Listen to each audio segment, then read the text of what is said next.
Welcome back. તો કેન્દ્ર સરકારનું વર્ષ 2026-27નું બજેટ નાણામંત્રી નિર્મલા સીતારામણે રજૂ કર્યું છે। સતત 9મી વખત તેમણે આ બજેટ રજૂ કર્યું છે। કેન્દ્રીય મંત્રીઓ તેને આવકારી રહ્યા છે, સાંસદો આવકારી રહ્યા છે, સાથે મુખ્યમંત્રી ભૂપેન્દ્ર પટેલે પણ પોતાની પ્રતિક્રિયા આપી। ત્યારે આ બજેટ મુજબ કેન્દ્રીય મંત્રી મનસુખ માંડવિયાનું પણ નિવેદન આવ્યું છે। તેમણે કહ્યું છે કે આજનું આ જે બજેટ છે તે ખેડૂતલક્ષી અને યુવાલક્ષી બજેટ છે। તટીય પ્રદેશ અને આદિજાતિના વિકાસનું આ બજેટ કેન્દ્રીય મંત્રી મનસુખ માંડવિયાએ જણાવ્યું। સાથે કહેવાયું કે આ બજેટ જે છે એક ઉડાન આપનારું બજેટ છે। યુવાઓએ વિકસિત ભારતની જે કલ્પના કરી હતી અને સાથે સાથે ખેલો ઇન્ડિયાના માધ્યમથી ભારત વિકાસની દ્રષ્ટિએ આગળ વધી રહ્યું છે। બજેટથી સ્પોર્ટ્સ ઇન્ફ્રાસ્ટ્રક્ચરને ખૂબ જ ફાયદો થવાનો છે, કારણ કે હવે આગામી સમયમાં ઓલિમ્પિક, કોમનવેલ્થ ભારતમાં રમાવાની છે। એની સામે રમતગમતના સાધનો હવે સ્વદેશી જ બનશે। इस वक्त हमारे साथ बातचीत करने के लिए केंद्रीय खेल मंत्री मनसुख मांडविया हैं। सर, सबसे पहले तो यही जानना चाहेंगे कि आज जो केंद्रीय बजट पेश किया गया है, देश के नज़रिए से देखें, डेवलपमेंट के नज़रिए से देखें, आने वाले फ्यूचर के नज़रिए से देखें, तो आपको ये बजट कैसा लग रहा है? पहला आपका व्यू क्या है? સૌથી પહેલા તો દેશના નાણામંત્રી નિર્મલા સીતારામનજીને અભિનંદન પાઠવીશ, કારણ કે એમણે બજેટ સ્પીચની શરૂઆતની અંદર કહ્યું કે અમારું બજેટ એ વિકસિત ભારત યંગ લીડર ડાયલોગમાં વિકસિત ભારત માટે, આત્મનિર્ભર ભારત માટે યુવાનોએ જે સુઝાવો આપ્યા છે એ સુઝાવોને સમાવેશ કરતું બજેટ છે। યાની કે યુવા શક્તિ કેન્દ્રિત બજેટ છે। યુવા શક્તિ કેન્દ્રિત બજેટ હોવાના ઉલ્લેખના હિસાબે નાણામંત્રીને હું વિશેષ અભિનંદન પાઠવીશ। સાથે સાથે આ બજેટની અંદર આત્મનિર્ભરતાને બળ દેવામાં આવ્યું છે। આ બજેટની અંદર ગરીબ, કિસાન, યુવાન, મહિલા, ટ્રાઇબલ ક્ષેત્ર, સમુદ્રીય તટીય વિસ્તારની અંદર વસતા લોકો, આ બધા જ લોકોને પોતાના જીવનને સુનિશ્ચિત કરવા માટે, પોતાના સામુદાયિક અને સામૂહિક વિકાસને બળ દેનારું આ બજેટ છે। આ બજેટની અંદર એમ્પ્લોયમેન્ટને મહત્ત્વ આપવામાં આવ્યું છે। એજ્યુકેશન, એમ્પ્લોયમેન્ટ, એન્ટરપ્રાઇઝને લિંક કરીને જોબ નિર્માણ માટેની નવી ઓપોર્ચ્યુનિટી ઓપન કરવામાં આવશે। આ બજેટ ખેલકૂદ માટે પણ મહત્વનું છે।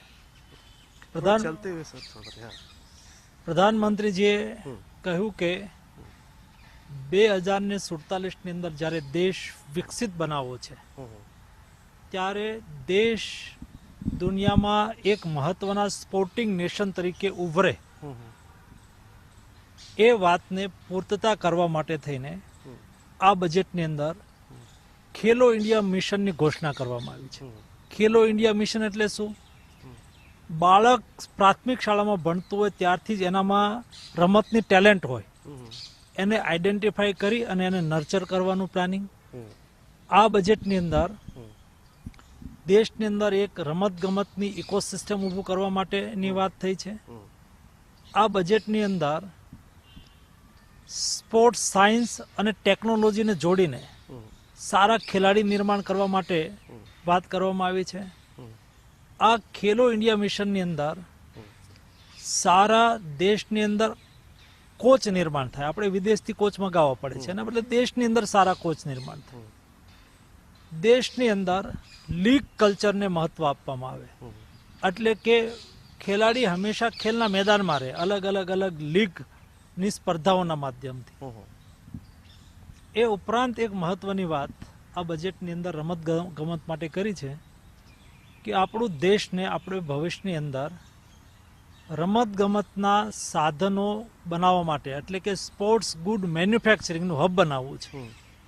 એના માટે થઈને 500 કરોડ રૂપિયાની પણ જોગવાઈ કરવામાં આવી। સાથે સાથે એ સ્પોર્ટ્સ ગુડ્સ માટે થઈને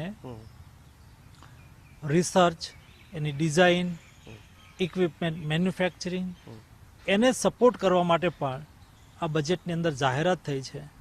એના આધારે હું એટલું ચોક્કસ કહીશ કે આ બજેટ આવતા દિવસોની અંદર દેશના યુવાઓની આકાંક્ષાઓને તો પૂરી કરશે, પણ આત્મનિર્ભરતાને પણ બળ પૂરું अच्छा, પાડશે. लेकिन आप खेल मंत्री हैं, एक सवाल तो ये भी बनता है कि खुद गुजरात में अब कॉमनवेल्थ गेम होने जा रहा है, उसकी तैयारियां एकदम जोर शोर से चल रही हैं, तमाम तरह आप लोग जो प्रिपेयरनेस होती है उसको कर रहे हैं। और पिछले दिनों मुझे याद है कि आप लोगों ने एक ऐसी कॉन्फ्रेंस भी कराई थी जिसमें ये कहा था कि अचानक अगर इंटरनेशनल गेम की तैयारी करने का अगर मौका मिलता है भारत को तो उसको करने के लिए तैयार हो, इस तरह का भी इंफ्रास्ट्रक्चर भारत बना रहा है। तो कॉमनवेल्थ गेम के नज़रिए से अगर देखें तो क्या इस बजट में है, या भारत का सपना है कि 2036 तक भारत में ओलंपिक हो, क्या उस नज़रिए से भी देखें तो इसमें कोई ऐसा ग्राउंड सेट करने की बात कही गई है? આ બજેટની અંદર જે ખેલો ઇન્ડિયા મિશનની ઘોષણા કરવામાં આવી છે એ 10 વર્ષ માટે છે, એક ડિકેડ્સ માટે થઈને છે. 10 વર્ષનું પ્લાનિંગ એમાં આપવામાં આવ્યું છે, જેમાં સ્પોર્ટ્સ ઇન્ફ્રાસ્ટ્રક્ચર પર પણ ભાર દેવામાં આવ્યો છે. એટલે કે દેશની અંદર હવે જે સ્પોર્ટ્સ ઇન્ફ્રાસ્ટ્રક્ચર બનશે એ વર્લ્ડ ક્લાસનું હોય, ઇન્ટરનેશનલ સ્ટાન્ડર્ડનું હોય, જ્યાં કોઈ પણ આંતરરાષ્ટ્રીય રમત આપણે રમાડી શકીએ એવું સક્ષમ હોય. એટલે ભવિષ્યની અંદર કોઈ પણ પ્રકારની મોટી રમત આપણે રમાડવાની હોય તો આપણે રમાડાવી શકીએ. ફોર એક્ઝામ્પલ 2030નું કોમનવેલ્થ ગેમ્સ ગુજરાતમાં અમદાવાદમાં યોજાવાની છે, તો આપણે અમદાવાદની અંદર એ સ્ટાન્ડર્ડનું ઇન્ફ્રાસ્ટ્રક્ચર અત્યારે ઓલરેડી ઊભું કરી રહ્યા છે. એવી રીતે વિશ્વની world police games, police and fire ગેમ્સનું પણ આયોજન ભારતની અંદર અમદાવાદમાં થવાનું છે. એવી રીતે કેટલાય વર્લ્ડ કપ ટુર્નામેન્ટ, દાખલા તરીકે હોકી હોય, વોલીબોલ હોય, અલગ ટાઈપની સ્પોર્ટ્સ માટે પેરા એથ્લેટિક્સ હોય, એની વર્લ્ડ ટુર્નામેન્ટ દેશની અંદર ઓલરેડી થવા લાગી છે. તો એના માટે પણ અલગ રાજ્યની અંદર આપણે ઇન્ફ્રાસ્ટ્રક્ચર તૈયાર કરવું બહુ આવશ્યક છે. તો એને પણ આ મિશન છે એ ઉપયોગી થશે. એટલે કે ખેલો ઇન્ડિયા મિશન એ ભવિષ્યમાં દેશને એક દશકામાં 1 થી 10 ક્રમના સ્પોર્ટિંગ नेशन તરીકે વિકસાવવા માટે ઉપયોગી થશે.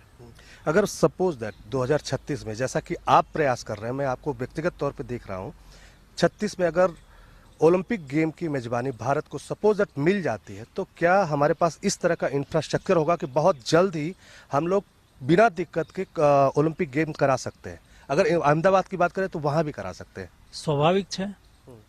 2036ના ઓલિમ્પિક્સ માટે આપણે ઓલરેડી બીડ કર્યું છે, આપણે એના માટે પ્રયાસ કરી રહ્યા છીએ.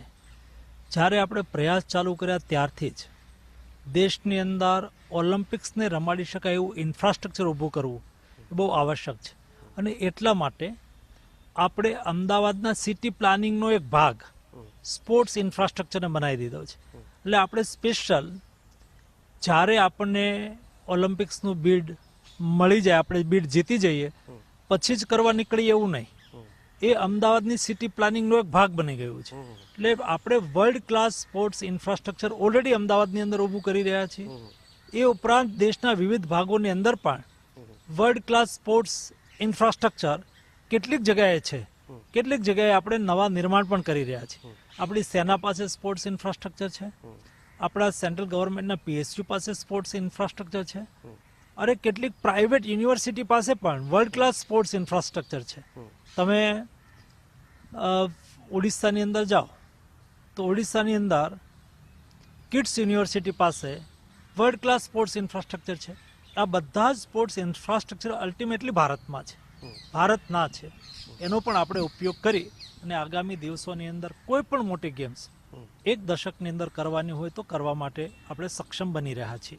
धन्यवाद आपको संदेश न्यूज से बातचीत करने के लिए. तो आपने सुना केंद्रीय खेल मंत्री मनसुख मांडविया को, जिनकी तरफ से कहा जा रहा है कि इस बार का जो बजट पेश किया गया है ये बजट दरअसल 1 साल का बजट नहीं है. अगर भारत में कोई भी बड़ा इंटरनेशनल इवेंट होता है तो उसकी मेजबानी करने के लिए भारत हरदम तैयार रहे, इस तरह की कोशिश देश के अलग अलग हिस्सों में की जा रही है. उसी के तहत अहमदाबाद में भी जो कॉमनवेल्थ गेम हो रहा है वहां पर भी तैयारियां की जा रही है. सपोज दैट अगर भारत को कॉमनवेल्थ गेम की मेजबानी मिलती है तो कम से कम अहमदाबाद में ऐसा इंफ्रास्ट्रक्चर रहेगा कि बहुत जल्द ही वहां पर ओलंपिक भी कराए जा सकते हैं. दिल्ली से कैमरामैन रोहित त्रिपाठी के साथ मैं अजय यादव, संदेश न्यूज.